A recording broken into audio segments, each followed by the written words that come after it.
Hello friends, welcome to our channel current affair updated. This is Devashish Awasthi. आज मेरे सामने जो टॉपिक है दैट इज वेरी इंपॉर्टेंट, उसका नाम है सार्क। ओके, शॉर्ट फॉर्म है। फुल फॉर्म अगर मैं सार्क का आपको बताऊं, एक ग्रुप है that is south Asian association for regional corporation. Okay, अब ये ग्रुप इंपॉर्टेंट क्यों है? सबसे पहले तो मैं बता दूं, इंडिया जो है, याद रखना आपको, इसका मेंबर है, सार्क का इंडिया मेंबर है। ओके, इसलिए ग्रुप इंपॉर्टेंट भी है।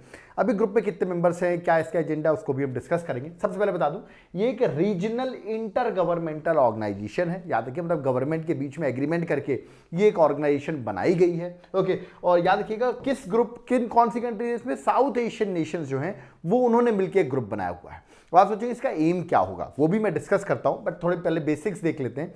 ये स्टैब्लिश हुआ था, याद रखिएगा, 8 दिसंबर 1985 में, और स्टैब्लिश हुआ था बांग्लादेश ढाका में।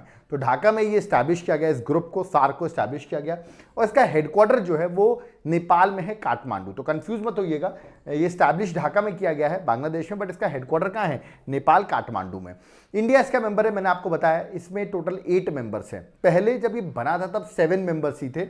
8th मेंबर जो है, जो अफगानिस्तान है, वो 2007 में इस ग्रुप को ज्वाइन करता है। उस टाइम पे 2007 में अगर मैं बात करूं तो अफगानिस्तान के प्रेसिडेंट जो थे, हमीद कराजी थे। रिमेंबर, हमीद कराजी उस टाइम पे प्रेसिडेंट, अभी तो तालिबान का रूल चल रहा है, आपको पता होगा। तो उस टाइम पे ये ज्वाइन हुआ था 8th मेंबर। तो स्टार्टिंग में इसके 7 ही मेंबर्स थे। तो 8 मेंबर्स हम देख लेते हैं कौन कौन से। इंडिया है, बांग्लादेश है, इंडिया उसके आसपास की नेबरिंग कंट्रीज है, वही है, याद रखिएगा। भूटान है, मालदीव्स है, नेपाल है, पाकिस्तान है, श्रीलंका है, अफगानिस्तान जो लास्ट ज्वाइन हुआ। याद रखिए इसमें 2 फेमस कंट्री, चाइना जो आपकी नेबर है, और म्यांमार, वो इसके मेंबर्स नहीं है। तो कंफ्यूज मत होइएगा कि चाइना और म्यांमार कहीं ऑप्शन में आपसे पूछे तो आप आंसर लगा दो, वो इसके मेंबर नहीं है। तो टोटल कितने मेंबर्स हो गए? 8 मेंबर्स हो गए। अब अगर हम आगे बात करें, कोई इन्होंने कुछ बड़ा काम किया, तो बहुत सारे इन्होंने काम किया, उसको डिस्कस करेंगे। बट उससे पहले याद रखिए, सार्क सैटेलाइट लॉन्च किया गया था। पूछा जाता है सार्क सैटेलाइट कब लॉन्च किया गया था? आंसर याद रखिएगा 2017 में। तो जब आपके प्राइम मिनिस्टर नरेंद्र मोदी आ चुके हैं इंडिया में, तभी उस टाइम पे सार्क सैटेलाइट लॉन्च किया गया था, of course for the benefits of south Asian Nations. Okay, next अगर देखा, इसमें सेक्रेटरी जनरल होता है। पहले सेक्रेटरी जनरल जो थे, याद रखिए, बांग्लादेश के थे, इनका नाम था अब्दुल हसन। आपने देखा, मीटिंग भी मैंने बताया वहीं पर स्टैब्लिश हुई थी, ढाका में ही स्टैब्लिश किया गया। तो वहीं इसके फर्स्ट सेक्रेटरी जनरल भी बने। करंट में अगर सेक्रेटरी जनरल हम पूछें, चेंज होते रहेंगे, बट अभी जो सेक्रेटरी जनरल है वो मैं बता देता हूँ कौन है। वो श्रीलंका से है, नाम से बचला है विराकून, नाम श्रीलंका ही लग रहा है। अगर आप क्रिकेट देखते हैं, श्रीलंकन प्लेयर्स के नाम सुनते हैं, तो आपको समझ में आ रहा होगा श्रीलंकन ही है। ओके, तो 1 मार्च 2020 से ऑफिस में है। ऑफकोर्स ये चेंज होते रहेंगे, बट अभी ये प्रेजेंट सेक्रेटरी जनरल है। ओके, तो ये तो था कुछ सार्क के बारे में बेसिक चीजें। बट एक और इंपॉर्टेंट चीज हो जाती है कि सार्क की पहली समिट कहाँ हुई? तो पहली समिट ऑफकोर्स जब ढाका में स्टैब्लिश हुआ था, तो पहली समिट 1985 में, याद रखिए, ढाका में ही स्टैब्लिश की गई थी। तो ये तो ठीक है, ढाका में ही इसकी पहली मीटिंग हुई। उसके बाद जो लेटेस्ट मीटिंग है वो मैं बता दूं 2014 में हुई। याद रखिए, प्राइम मिनिस्टर मोदी थे उस टाइम पे, इंडिया में आ चुके थे। और लास्ट मीटिंग देख सकते हो, उसकी मैंने फोटो भी लगाई हुई है। 18th सार्क समिट थी जो 2014 में हुई, रिमेंबर। उसके बाद अभी तक कोई समिट ही नहीं हुई है इसकी। मतलब ये एक तरीके से डॉर्मेंट ग्रुप बन गया है, एक्टिव नहीं रहा अब। ओके, क्या रीजन है उसको डिस्कस करूंगा मैं आपके सामने। बट याद है कि 2014 के बाद इसकी समिट नहीं हुई। पाकिस्तान में होनी थी, आपको पता है इंडिया पाकिस्तान के क्या इश्यूज चल रहे हैं उसके से, और पाकिस्तान इसका मेंबर है, तो इंडिया इस ग्रुप को एक्टिव भी नहीं रखना चाहता। ओके, तो कुछ रीजंस मैं आपको डिस्कस करूंगा, क्या इसका सिग्निफिकेंस है, क्या क्यों ये डॉर्मेंट बना हुआ है, एक्टिव ग्रुप क्यों नहीं है, उसको भी डिस्कस करेंगे। बट लास्ट समिट याद रखिए 2014 के बाद समिट नहीं हुई है इसकी। ओके, और आप सोचो 2014 में कहाँ हुई थी समिट? जो लास्ट समिट थी वो हुई थी काठमांडू में, याद रखिएगा। तो नेपाल में इसकी लास्ट समिट हुई, उसके बाद बात होती रही, बट समिट नहीं हुई है। ओके, चलिए आगे बढ़ते हैं। अगर हम इसके ऑब्जेक्टिव्स की बात करें, मैंने आपको बताया कि साउथ एशियन नेशंस है, उसके आपस में सारी कंट्रीज मिलके डेवलपमेंट करें, वहाँ के लोगों का, इंफ्रास्ट्रक्चर का, मतलब हर चीज़। इसका ऑब्जेक्टिव्स आप देखेंगे हर एरिया में इंटरफेयर करता है। मैं एरियाज भी बताऊंगा किस एरिया में सार्क इंटरफेयर करता है, किन एरियाज में डेवलपमेंट की बात करता है, ऑल एरियाज में आपको अगर ओवरऑल बताऊं तो। अब ये ऑब्जेक्टिव्स देख लेते हैं। देखिए, मैंने बताया जो साउथ एशियन लोग रह रहे हैं उनके वेलफेयर की बात करने की, उनकी वेलफेयर किस तरह प्रमोट हो उसकी बात करता है, उनकी क्वालिटी ऑफ लाइफ कैसे प्रमोट हो, आपस में हम कंट्रीज जो आपस में एग्रीमेंट्स करें, है ना, ट्रेड बढ़ाएं, जिससे ऑफकोर्स हर जो साउथ एशियन नेशन लोग हैं उनको बेनिफिट्स हों। ओके, इकोनॉमिक ग्रोथ की बात करता है, सोशल प्रोग्रेस, आपस में याद है पीपल टू पीपल कॉन्टैक्ट्स बढ़े, कल्चर डेवलपमेंट हो साउथ एशियन रीजन में, ठीक है, लोगों को अपॉर्चुनिटीज मिले, उनकी जो उनका पोटेंशियल है वो फुल उस तरह यूज कर सके, मतलब एक तरीके से डेवलपमेंट की बात करता है इन एवरी फील्ड, ठीक है। नेक्स्ट अगर ऑब्जेक्टिव की बात करें तो promote and strengthen collective self reliance, हम खुद से अपने प्रोडक्ट्स बनाएं, हम बाहर की कंट्रीज पर इतना डिपेंडेंट होते हैं, तो आपस में अगर मान लो किसी के पास कोई कमी है, किसी के पास हेल्प कर सकता है, वो तो आपस में एग्रीमेंट्स करें और एक दूसरे को हेल्प करें, इसमें कंट्रीज क्या हो सके, सेल्फ रिलायंस हो सके south Asian Nations. Okay, mutual trust की बात करता है। ओके, अंडरस्टैंडिंग, याद रखिए appreciation of others problem, of one से अनदर प्रॉब्लम, दूसरे के यहाँ कोई डिजास्टर आ गया या कोई इश्यूज चल रहे हैं तो आप उसमें हेल्प करें, तो एक तरीके से कंट्रीब्यूट करने की बात करता है कि हमें दूसरों की प्रॉब्लम्स को भी अंडरस्टैंड करना पड़ेगा जो साउथ एशियन नेशंस हैं। ओके, कोलैबोरेशन की बात करता है, एक दूसरे की म्यूचुअल असिस्टेंस, हेल्प करने की बात करता है, चाहे वो इकोनॉमिक फील्ड हो, सोशल फील्ड हो, कल्चरल, टेक्निकल, साइंटिफिक, किसी भी फील्ड में आपको आपस में नेशंस को याद रखिए प्रमोट करना है, एक तरीके से असिस्टेंस हो आपका, एक तरीके एक्टिव कोलैबोरेशन हो between the countries. Okay, next अगर बात करें तो cooperation with developing countries, other developing countries के साथ, ये सार के ग्रुप बन के अदर कंट्रीज के साथ डील करे। जैसे अगर मैं बात करूं, सिंगल कंट्री अगर डील करती है उसका अलग रोल होता है, लेकिन अगर आप ग्रुप में सारी कंट्रीज मिलके अगर किसी डेवलपिंग कंट्री से या किसी से भी एग्रीमेंट करेंगे तो ऑफ कोर्स आपका एग्रीमेंट भी बेटर होगा। ओके, तो उससे कॉपरेशन भी बेटर एस्टैब्लिश हो सकेगा। प्लस आपस में एक दूसरे को सपोर्ट करना इंटरनेशनल फोरम्स में, चाहे वो यूएनओ हो, वहां पर एक दूसरे की बात को रखना। बट आप देखिए इंडिया पाकिस्तान तो आपस में ही लड़ते रहते हैं। ओके, तो यहाँ पे तो जो लिखा वो मैं आपको बता रहा हूँ, कॉमन इंटरेस्ट हो, एक दूसरे की उसमें हेल्प करना, इंटरनेशनल फोरम्स में हेल्प करना। ओके, एक दूसरे को कॉपरेट करना, ठीक है, जो भी इश्यूज आए तो साउथ एशियन नेशंस को एक साथ रख के वहां पर उन बातों को रखना। मतलब एक तरीके से आप देख रहे हैं एशियान के जो आपके सार के ऑब्जेक्टिव्स हैं वो भी डेवलपमेंट की बात कर रहे हो साउथ एशियन नेशंस की। ओके, सार का एक इंपॉर्टेंस भी बहुत अच्छा है। देखिए आप जो नेशंस देख रहे हैं इंडिया के आसपास, उनकी कॉमन प्रॉब्लम मुझे दिखती है। क्या कॉमन प्रॉब्लम है? देखिए ये सारे सार्क नेशंस आप देखेंगे, पॉवर्टी एक इशू रहा है, इलिटरेसी, माल न्यूट्रिशन, डिजास्टर्स आते रहते हैं यहाँ पर। ओके, जैसे साइक्लोन वगैरह आपने देखा होगा, इंटरनल कन्फ्लिक्ट्स होते रहते हैं between the countries. Okay, religion की वजह से भी आपने कन्फ्लिक्ट्स होते हैं। इंडस्ट्रियल टेक्नोलॉजिकल बैकवर्डनेस है, इतना टेक्नोलॉजिकली डेवलप नहीं है। ओके, जीडीपी भी इतनी, ठीक है इंडिया की जीडीपी अच्छी है बट स्टिल बाकी कंट्रीज की हम बात करें उतनी अच्छी जीडीपी भी नहीं है। पुअर सोशो इकोनॉमिक कंडीशंस हैं। ओके, प्लस अगर आप देखिए स्टैंडर्ड ऑफ लिविंग उतना बेटर नहीं जितना डेवलप्ड कंट्रीज का है। तो एक तरीके से कॉमन प्रॉब्लम्स है, अगर कॉमन प्रॉब्लम्स है तो कॉमन सोल्यूशन भी हो सकता है। तो आपस में अगर कॉपरेशन किया जाए तो हम इस कॉमन प्रॉब्लम का सोल्यूशन भी निकाल सकते हैं। तो एक कॉमन सोल्यूशन निकाला जा सकता है इस ग्रुप पे जाकर। जो सार का एक इंपॉर्टेंस ये तो सबसे ज्यादा है कि कॉमन प्रॉब्लम्स है और उसका एक कॉमन सोल्यूशन आफ्टर कॉपरेशन के साथ आप बना सकते हैं। ओके, मैंने आपको इसके एरिया ऑफ कॉपरेशन देखिए, मैंने लास्ट में तो लिख दिया अदर्स एक्सेट्रा, इतने सारे एरिया में वर्क कर। आप देखिए ह्यूमन रिसोर्स डेवलपमेंट हो, टूरिज्म हो, एग्रीकल्चर हो, एनवायरमेंट हो, डिजास्टर हो, economic, trade, social affair, poverty elevation, energy, transportation, science and tech, education, security, मतलब हर एरिया में एग्रीमेंट्स करते हैं और उसके कॉपरेशन की बात करते हैं between the south Asian countries. Okay, तो बहुत सारे एरियाज में वर्क कर रहे हैं। ओके, अगर इसके ऑर्गन्स की बात करूं मैं सार के, ओके, तो मैंने बताया एक मीटिंग होती है। तो ऑर्गन्स में बात करें तो पहला है meetings of the head of the state, जो हेड है स्टेट के, याद है कि उनकी मीटिंग्स होती है। जैसे मैंने बताया 2014 में मीटिंग हुई तो उसके बाद तो मीटिंग ही नहीं हुई। ओके, तो जनरली लिखा है मीटिंग्स जो होती हैं समिट लेवल होते हैं, कंट्रीज की मीटिंग होती है, अलग अलग प्लेसेस में मीटिंग होती रहती है। लास्ट काठमांडू नेपाल के बाद कहीं मीटिंग नहीं हुई है। जनरली याद है कि एनुअल बेसिस में होती है बट 2014 के बाद कोई मीटिंग नहीं हुई है। ओके, प्लस इसकी एक स्टैंडिंग कमिटी भी होती है फॉरेन सेक्रेटरीज की। ये क्या करती है, जो स्टैंडिंग कमिटी है, याद रखिएगा ये ओवरऑल मॉनिटर करती है और कोऑर्डिनेशन का रोल करती है। जो प्रायोरिटीज हैं, पहले किन एरियाज में वर्क करना चाहिए उसको प्रायोरिटीज को डिसाइड करती है। रिसोर्सेज जो भी इनके पास फंड्स होंगे, किस तरह आपस में एग्रीमेंट करके हम इस, फॉर एग्जांपल कोई ट्रेड एग्रीमेंट है या कोई इंफ्रास्ट्रक्चर डेवलपमेंट है, किस तरह वर्क कर सकते हैं, किस तरह लोन ले सकते हैं वर्ल्ड बैंक से, IMF से, एशियन डेवलपमेंट बैंक से, उन सब एरियाज में रिसोर्सेज किस तरह आ सकते हैं, प्रोजेक्ट्स को किस तरह एक्टिव कर सकते हैं, फाइनेंस कैसे कर सकते हैं, ये सारा काम किसका रहता है, ये स्टैंडिंग कमिटीज का रहता है, जिसमें foreign secretaries, standing committee of foreign secretaries. Okay, next क्या देखिएगा, इसका एक सेक्रेटरियाट भी है। ओके, जिसका काम क्या है, ऑफ कोर्स कोऑर्डिनेट और मॉनिटर करना, जो भी सार्क इनिशिएटिव्स ले रहा है, मीटिंग्स हो रही है, डिसाइड कर रहा है ये काम करना है, उसको मॉनिटर करना, कोऑर्डिनेट करना, उसके लिए सेक्रेटरियाट बना हुआ है। एक तरीके से सार कंट्रीज जो उनके आपस बीच में कोऑर्डिनेशन रहे, रिमेंबर कम्युनिकेशन बेटर रहे। ओके, प्लस सार का इंटरनेशनल ऑर्गेनाइजेशन जैसे यूएनओ है उनके साथ भी बेटर कोऑर्डिनेशन हो, वो सब ये सेक्रेटरीट करता है। ऑफकोर्स सेक्रेटरीट में सेक्रेटरी जनरल भी होता है जिसका टेन्योर 3 इयर्स का होता है। मैंने अभी उसका नाम भी आपको बताया, प्रेजेंट में सेक्रेटरी जनरल कौन है, तो उनका 3 ईयर का टेन्योर होता है। रिमेंबर सेक्रेटरीट में आपको सेक्रेटरी जनरल्स मिलेंगे, डायरेक्टर्स होंगे, 7 डायरेक्टर्स होते हैं और बहुत सारा जनरल स्टाफ भी होता है। ओके, तो एक तरीके से ऑर्गन्स की अगर बात करें तो 3 ऑर्गन मैंने आपके सामने डिस्कस किया, सेक्रेटरीट है, एक स्टैंडिंग कमेटी है और एक एनुअल लेवल की सबमिट होती है। ओके, अब मेन इशू में आते हैं कि सार की सिग्निफिकेंस क्या है और इंडिया में 2014 के बाद ये मीटिंग्स क्यों नहीं हुई, क्यों ये ग्रुप डॉर्मेंट रह गया। तो पहले तो इंपॉर्टेंस देख लेते हैं, फिर मैं कंक्लूड भी करूंगा। तो देखिए सिग्निफिकेंस की अगर मैं बात करूं क्यों इंपॉर्टेंट है सार्क, इंडिया के पर्सपेक्टिव से हम डिस्कस करें तो इंपॉर्टेंट इसलिए है जियो strategic significance.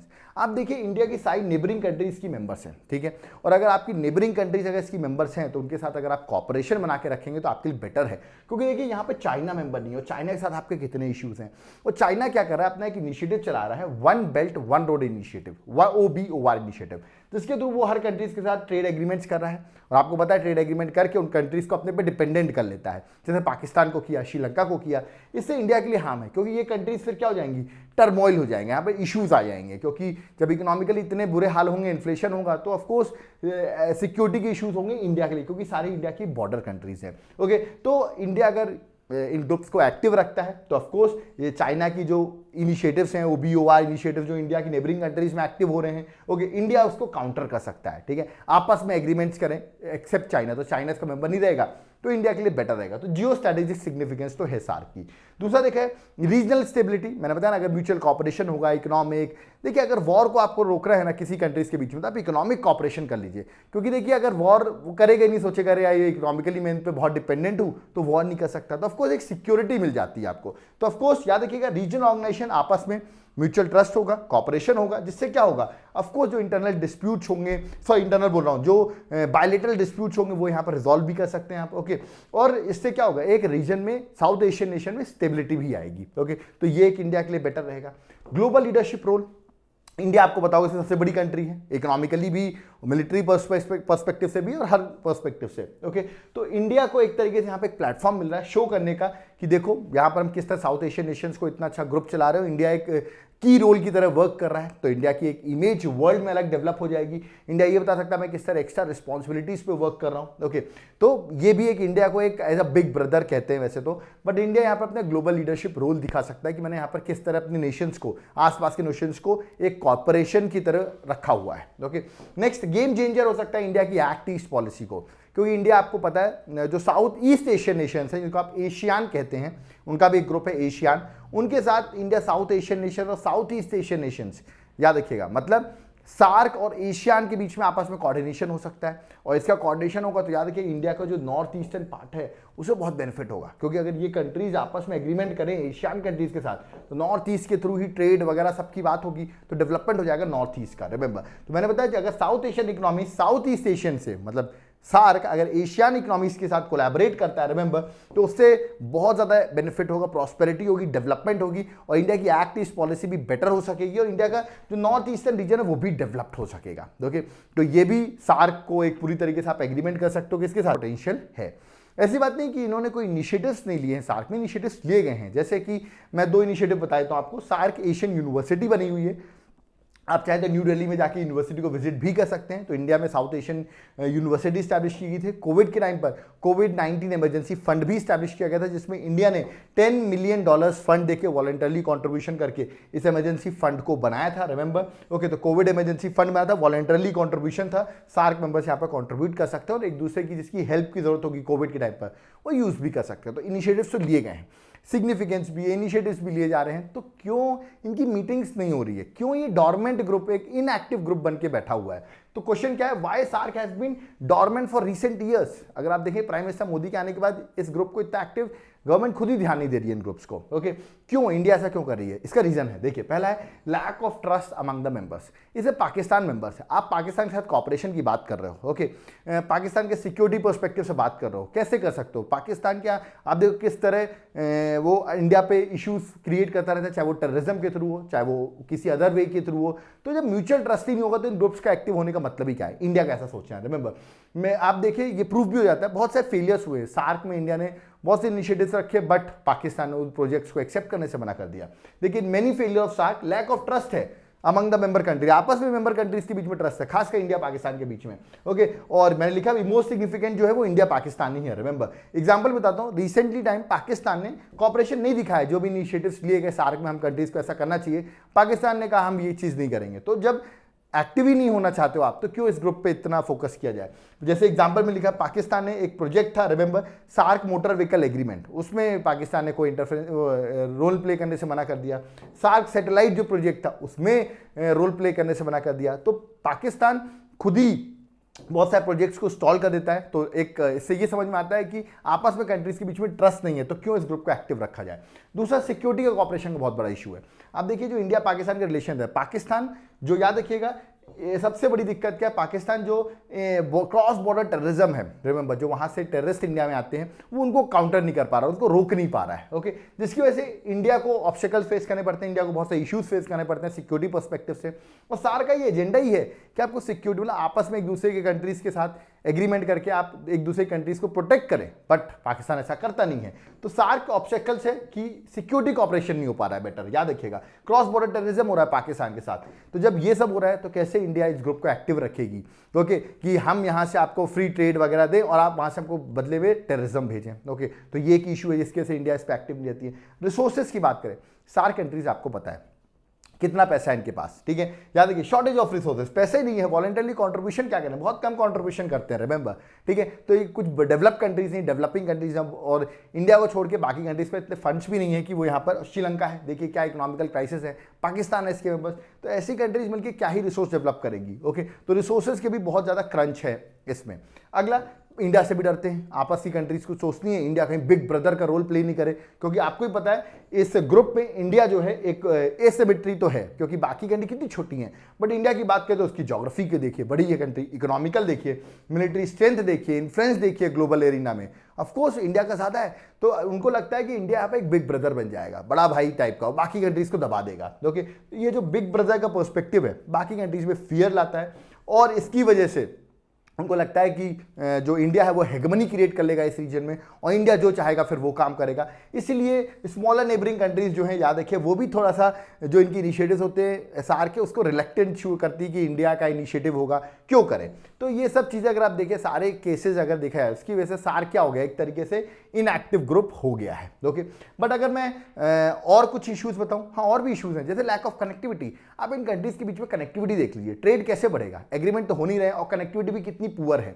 Okay, lack of connectivity है मेंबर स्टेट्स के बीच में। ओके, वीकनेस है, यही तो सार्क का सबसे बड़ा वीकनेस है, क्योंकि अगर आपको ट्रेड करना है तो कनेक्टिविटी आपकी अच्छी होनी चाहिए, तभी तो आप यहाँ से कोई सामान भेज सकते हो एक दूसरे कंट्रीज में, रिमेंबर। और जो इंफ्रास्ट्रक्चर डेफिसिट है, जिस तरह रिसोर्सेज नहीं है इनके पास में, है ना, तो कनेक्टिविटी भी पुअर है और इनिशिएटिव्स नहीं लिए जा रहे हैं इसमें, ठीक है, एग्रीमेंट्स पे आपस में सारी कंट्रीज एक साथ नहीं आ रही हैं। तो ये सब की वजह से भी लैक ऑफ कनेक्टिविटी भी इस सार्क ग्रुप को इनएक्टिव रखती है। क्या मतलब, हम सार्क को एक्टिव भी रख ले तो कनेक्टिविटी नहीं है बिटवीन द नेशंस, तो ट्रेड कैसे करेंगे। ओके, इनएडुकेट पॉलिटिकल विल नहीं है, जैसे मैंने बताया प्राइम मिनिस्टर मोदी के आने के बाद उनको लगता है पाकिस्तान इसका मेंबर है तो क्यों हम इस ग्रुप को एक्टिव करें, और इंडिया अदर बिग पावर्स के साथ इंक्लाइंड है, चाहे मैं रशिया की बात करूं, यूएसए की बात करूं, तो उसको लगता है ये आसपास की छोटी कंट्रीज के साथ क्या हम एग्रीमेंट करें, और खासकर पाकिस्तान जैसी कंट्रीज के साथ। ओके, तो इंडिया इसलिए इस ग्रुप को निगलेक्ट भी करता है। ओके, तो ये सारे रीजंस थे, इंडिया इसलिए इस ग्रुप को निगलेक्ट कर रहा है, इनएक्टिव है ग्रुप। बट स्टिल कंक्लूजन अगर मैं बोलूंगा तो मेरा कंक्लूजन एक पॉजिटिव सेंस में ही रहेगा, क्योंकि देखो अगर वर्ल्ड वॉर 2 की बात करें, वर्ल्ड वॉर 2 आपको पता होगा फ्रांस और जर्मनी दोनों अपोजिट थे, ठीक है, रिमेंबर। बट मैंने लिखा भी, इफ जियोपॉलिटिकल डायनेमिक्स, अगर आफ्टर वर्ल्ड वॉर 2 आप देखिए आज दोनों कितने अच्छे फ्रेंड हैं। ओके, अगर वही मैंने लिखा है, if geopolitical dynamics following world war second के बाद जियोपॉलिटिक्स डायनेमिक्स हुई, मतलब जिस तरह कंट्रीज एक दूसरे पर डिपेंडेंट हुई economically, could allow die hard enemies, जो फ्रांस और जर्मनी जो आपस में बहुत ही कट्टर एनिमीज थे, ओके, उन्होंने आपस में मिलकर कॉपरेशन करके ग्रुप बना लिया यूरोपियन यूनियन, और जो इतना एक्टिव ग्रुप है, तो व्हाई नॉट रीजन कि इंडिया और पाकिस्तान भी अपने जियोपॉलिटिकल सिग्निफिकेंस की वजह से, डायनामिक्स की वजह से एक साथ आ जाएं। ओके, ऑफ कोर्स उसके लिए क्रॉस बॉर्डर टेररिज्म तो पहले रोकना ही पड़ेगा, बट स्टिल किया जा सकता है। Okay, SAARC has a capacity to bring nations together, of course nations आपस में पास आ सकते हैं, खासकर इंडिया पाकिस्तान के अगर इश्यूज रिजॉल्व हो जाए तो, क्योंकि जैसे नेल्सन मंडेला ने भी कहा था, if you want to make peace with your enemy, अगर आपको अपने एनिमी के साथ पीस करनी है तो you have to work with your enemy, तो आपको अपने एनिमी के साथ काम करना पड़ेगा, then only enemy will become your partner. Okay, मैं यहाँ पाकिस्तान की बात कर रहा हूँ, तो ऑफ कोर्स तभी कंक्लूजन हो सकता है। सो आई होप आपको समझ में आएगा क्यों सार्क इतना इनएक्टिव है। ओके, मैंने इसमें पूरा डिटेल आपको सार्क के बारे में बताया, ठीक है, और क्या सिग्निफिकेंट है, क्यों इन डॉर्मेंट रहा इतने टाइम से, और क्यों इसको एक्टिव करने की ज़रूरत है। ओके, अगर आप मेरे कंप्लीट कोर्सेज को ज्वाइन करना चाहते हो तो एक बार मेरे एप्लीकेशन को ज़रूर डाउनलोड करो। नाम है देवाशीष क्लासेस, लिंक मैंने डिस्क्रिप्शन बॉक्स में डाल दिया है। वहाँ पर आपको मेरे सारे इंडिविजुअल कोर्सेज मिलेंगे, कंप्लीट कोर्सेज मिलेंगे, नोट्स भी आप चाहो तो ये मेरे हैंड रिटन नोट्स अवेलेबल हैं, एक बार उसका लिंक डिस्क्रिप्शन बॉक्स में दिया हुआ है, नोट्स का सैंपल चेक कर सकते हो। नोट्स पसंद आया तो अपने घर तक ऑर्डर भी कर सकते हो। याद रखिएगा कंप्लीट कोर्सेज अवेलेबल हैं, स्टेट सर्विसेज के यूपीएससी कोर्सेज अवेलेबल हैं, यहाँ पर हम आपको डिटेल में गाइडेंस के साथ पढ़ाते हैं। इंडिविजुअल कोर्सेज भी आप ले सकते हो। अदर एग्जाम प्रिपरेशन कर रहे हो तो कोई डाउट क्वेरी है कमेंट बॉक्स में कमेंट करो। अदर टॉपिक अगर आपके दिमाग में आपको डिफिकल्ट लगते हैं, समझने में दिक्कत आ रही है, कंटेंट नहीं मिल रहा है, तो आप हमको एक बार कमेंट बॉक्स में कमेंट करो, हम उस पर वीडियो ज़रूर बनाएंगे आपको अगर ऐसा कोई टॉपिक पे डाउट हो तो। ओके, वीडियो पसंद आए वीडियो को लाइक जरूर करो, चैनल को सब्सक्राइब करो, जितना हो सके वीडियो को शेयर जरूर करते जाओ, इसमें बाकी लोग तक भी ये वीडियो पहुँचता रहे। इसका जो आपको PDF है वो मेरे टेलीग्राम ग्रुप पर आपको अवेलेबल हो जाएगा। Thank you.